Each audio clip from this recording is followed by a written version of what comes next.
Well, I think I originally began my career sort of 13 years ago within school as an admin assistant. So I was sort of observing, watching all the work that sort of happened behind the scenes of the business manager who was there at the time. And I could see all the business areas that they were dipping into, like, the finance, premises, health and safety, compliance. But I could see what a direct impact that was having, not, on staff, pupils, and the parents.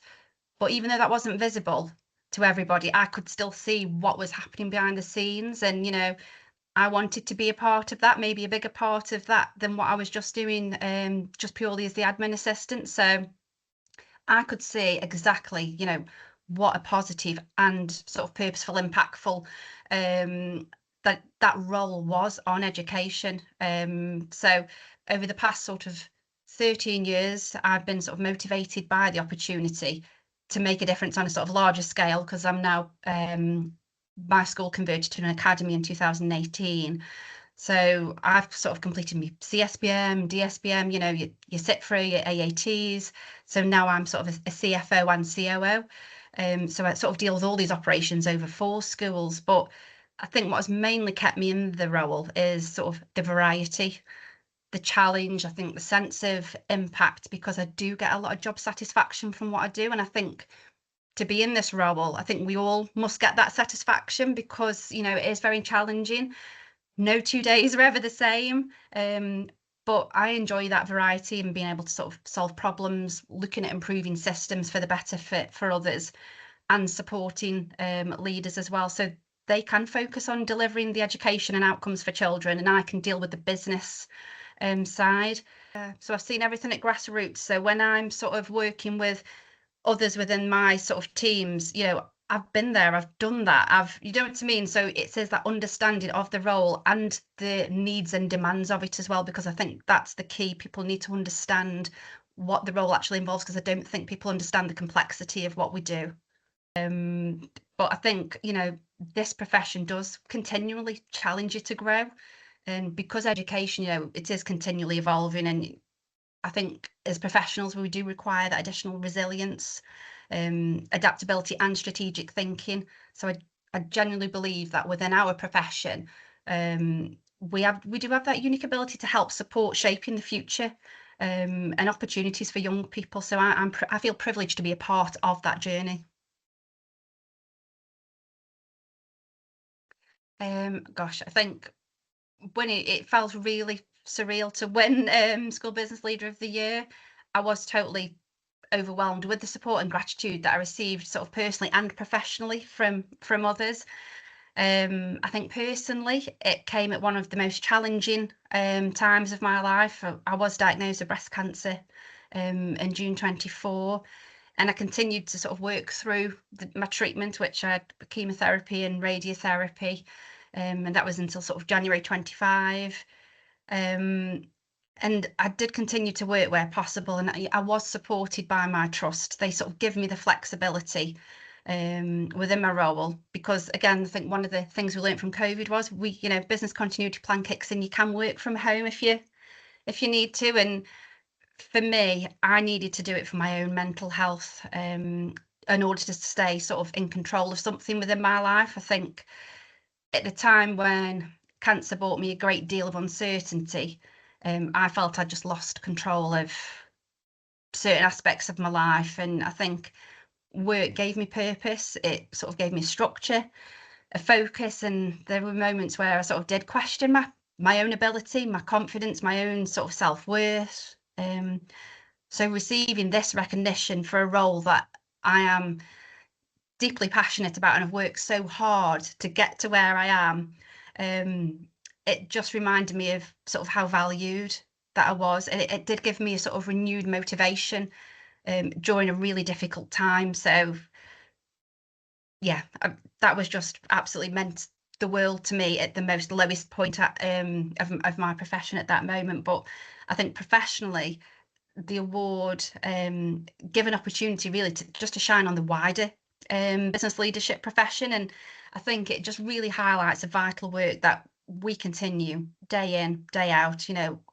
Sometimes what we do isn't always visible, but receiving that recognition just, it wasn't important for me personally, but I think it was more so with the profession. And I felt that because I was getting so much through like LinkedIn and, so many other people sort of congratulating me and asking me about the role. And, it was amazing. And I think the award sort of does become a reminder of the sort of resilience and perseverance that we all have. And I am immensely proud, and thank my CEO for nominating me, and obviously yourselves for awarding it for me for that year. And I think it then sort of cascaded where I'm sitting on sort of DFE working groups for different strategic change working parties.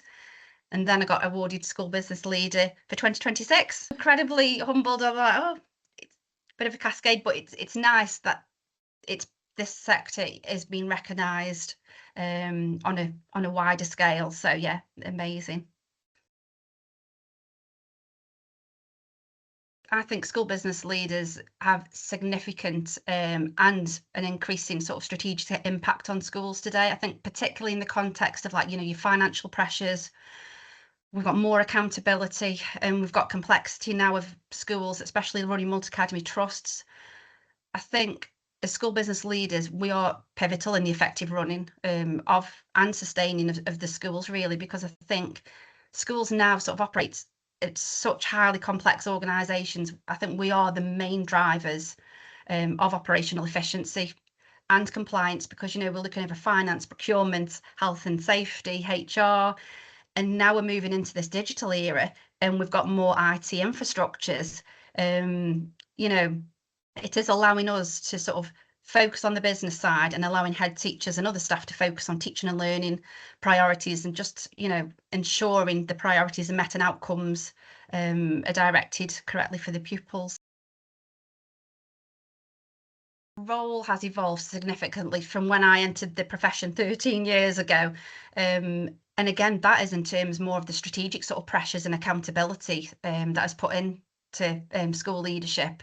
And I think our role now requires a sort of broader skill set than ever before. And I think as business leaders, we're sort of now managing increasing financial pressure. So, greater funding uncertainties, rising operational costs, significant uncertainties, especially around energy. And, we have to go, whatever is happening in the world today and whatever crisis will always come down and hit schools at some point. We've got ongoing challenges around SEND reforms, SEND provisions, staffing. I think recruitment and retention have just become major concerns, particularly as schools continue to sort of face the difficulties of funding like the pay awards and being able to maintain those sustainable staffing structures.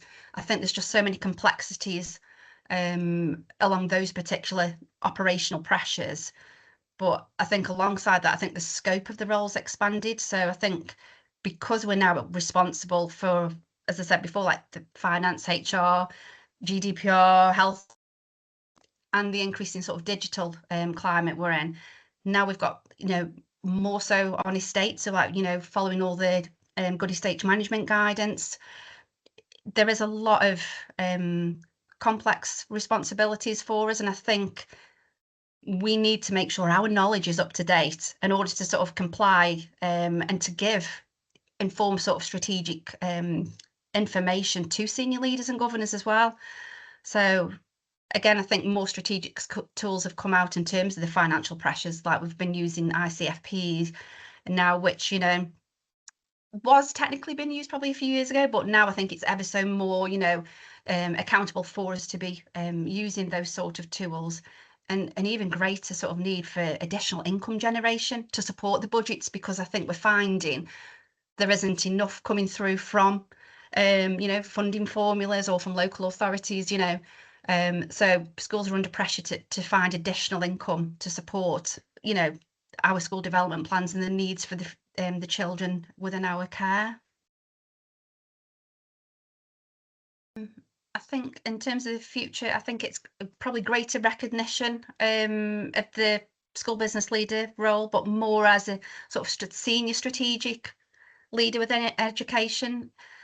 I think we sort of need clearer sort of national career pathways. I know there are bits of, out there, but I think there needs to be a stronger investment within our professional development. So we've got increased sort of representation at leadership and policy level as well. I think although the role, has evolved significantly, I think there's still inconsistencies in how the role is valued across different settings. I've been fortunate within my trust and within my schools that I've always been seen as part of the strategic leadership team, but I know this isn't sort of always the experience that some school business leaders might have. So I think key priority really in terms of focus areas of that improved recognition for the role across leadership and policy. I think greater capacity in workforce to support workload and the sustainability pressures as well. Clearer career pathways and personal development, because I know when we look at our own career pathways, and especially when we're budget setting, we probably leave ourselves, focus on everybody else doing different bits of career, but I think we need to make sure we've ring-fenced money for the development of school business leaders. And again, I think expansion on a wider education network for school business leaders. I know back in the day, we used to have quite a lot of networks within my area, and they sort of disbanded, and then now I feel some of that connection is lost, and I think networking is key to our role, because it is, to retain all the information in one head is quite a lot for one person to do. So I think, many heads and many support networks, is crucial to us. Oh gosh, so I think for anyone who is new to the school business leader role or considering it, my advice probably would be just to embrace the breadth and depth of the role, because it brings so much opportunity. It is a varied and fast-paced position, whereas no 2 days are the same. So I think it's important just to sort of be prepared to being able to sort of learn quickly, you multitask and, staying adaptable. But I think it's key to sort of build those strong relationships within your schools as early as possible is essential. To take time just to understand the culture of the school, listen and to your colleagues, establish those relationships with like your staff leadership, because it is a really challenging professional, but it is sort of incredibly rewarding. And I just think it's important to recognize you just can't do these things alone. And I think that's what we've touched on in terms of like having that network. And I think the role is that sort of wide ranging. Just don't be afraid to ask for support or draw on the expertise of anybody else, just while you're developing your confidence and knowing what the role's entailing. But I think also, due to the demands of the role, I think it's really important that you also look after yourself. I think your staff your own well-being, make sure you do balance home, work life, because I know this role, because of how much complexity is involved in it, it can consume you. And I think due to the demanding role and nature of the business that we're in, I think it's just key just to make time and just look after yourself as well, and just to balance that. I think awards such as School Business Leader of the Year are important because they do celebrate the excellence and, inspire others within the profession, and just highlight the vital role that we do actually play in education. I think recognition just sort of helps to challenge any sort of outdated perceptions of the role. And it just clearly showcases that sort of strategic leadership, the expertise we bring to the schools, and obviously the impact that school business leaders do actually have on schools and trusts. And it shows that we're not just operational managers, we are key strategic partners within this, and we contribute just as equally to sort of school improvement and long-term sustainability. And I think celebrating stories like this will hopefully inspire others to sort of pursue a career within school business leadership. But I think this whole award sort of just acknowledging the dedication, the resilience and commitment of all our professionals, because we work tirelessly every day, don't we, to support staff, pupils, and any other stakeholders that are involved. So yeah, I think it is really key for us to celebrate the school business leaders.